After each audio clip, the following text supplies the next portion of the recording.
Today, we're going to demonstrate how to install the TruSteam SC88BRS with back venting of an under-cabinet range hood. Before beginning the installation, let's check on a few things. First, make sure the cabinet width is 36 inches and the height is between 24 and 30 inches. Second, check the exhaust vent dimensions, 10 inches in length and 3 1/4 inches in height. All right, good. These dimensions meet the installation requirements. Third, open the cabinet and check for an AC power source.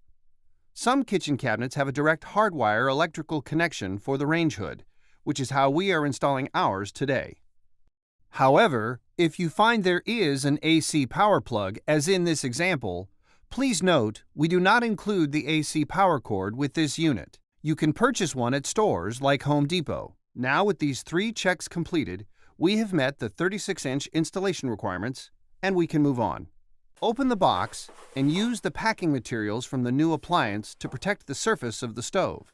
Remove the hood from the box, and taped to the bag, you will find a package of accessories that you can set aside for now. Next, we want to remove the bag the hood came in and use it to further protect the surface of the stove. The bag protects the surface from dirt and sawdust and from tools accidentally scratching the surface during installation. As a reference, here are the accessories we will set aside to work with later. They are listed in the enclosed installation guide. From here, we now want to access the inside of the hood so we can attach the electrical cords. As the technician is showing, we first remove the screws from the circular vent covers, then continue to remove the additional screws holding the bottom panel on as shown.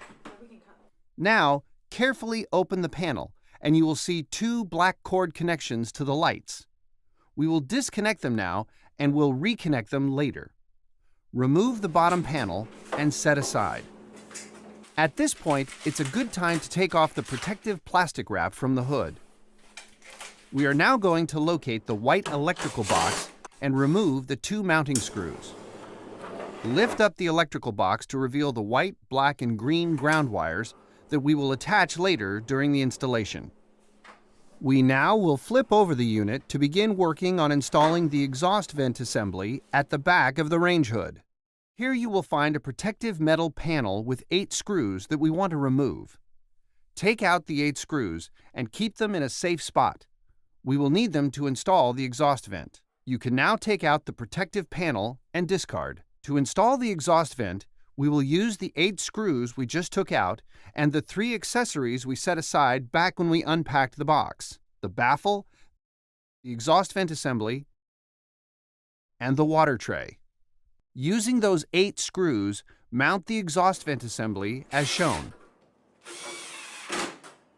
Next, mount the baffle to fit snugly around the vent assembly and press tight to the unit. We now move to the water tray. The tray can be folded and easily cut to your wall duct dimensions if needed. For our installation, the tray matches the wall duct size of 10 inches wide by 3 1/4 inches high and 4 1/2 inches deep. We do not need to cut it. To properly fold the water tray, follow this important sequence. Flip over the tray to the shiny side without the red tape. You will see the flat tray is scored on both sides for easy folding. Now, it is important to fold the edges of the 2 shorter sides first to approximately 45 degrees as shown. Then, fold the bottom longer side up to match the 45-degree fold of the sides. You can see how the corners fold in nicely and the tray takes the desired 45-degree shape. Now that you have the desired 45-degree shape of the tray, flip it back around to see the 3 strips of adhesive tape. The adhesive anchors the tray into the exhaust vent assembly. Remove the paper backing on the strips, insert the tray, and press to anchor. When done, the complete rear exhaust connection to the duct is installed. We can now proceed to installing the vent hood. In order to properly install the hood, prepare 4 installation screws. 3 different sizes are included in the accessories package, and depending on your upper cabinet, choose the right length.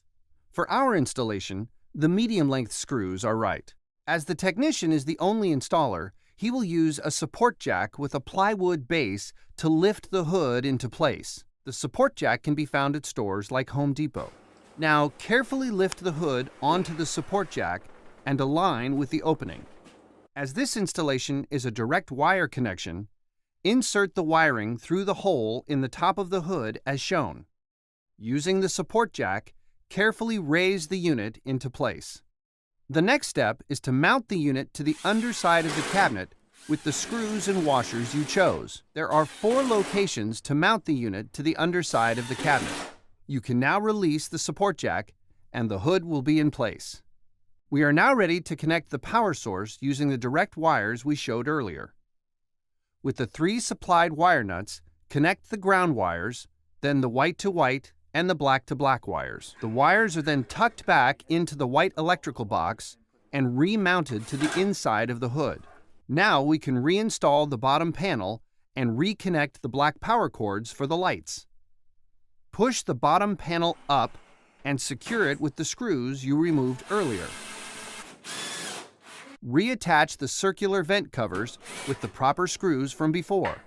From the accessories package, mount an oil cup to each vent cover and secure with a slight clockwise twist as shown. Install the oil cup. We are now going to talk about installing the deflector board, which is an optional accessory you can order from our website. The deflector board is a great option as it improves the overall suction of the unit, is very easy to clean, dishwasher safe, and adds a modern look to our hood. First, remove the protective coating. Included in the box are 2 additional vent covers that are a bit smaller than the ones originally mounted on the unit.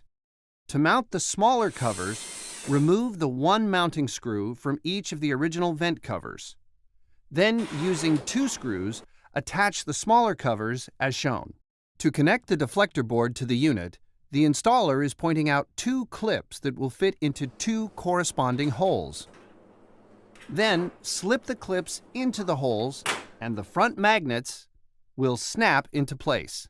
To remove the unit for cleaning, simply reverse the process. We recommend cleaning the deflector once a week. Before testing the unit, be sure to add the proper amount of distilled water to the vent hood. The installer is showing where the water plug is. Add the water and replace the plug.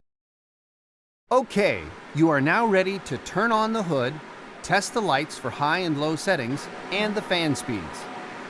You will see how powerful the suction speeds are in your new True Steam back venting hood. Thank you for your purchase and enjoy great cooking.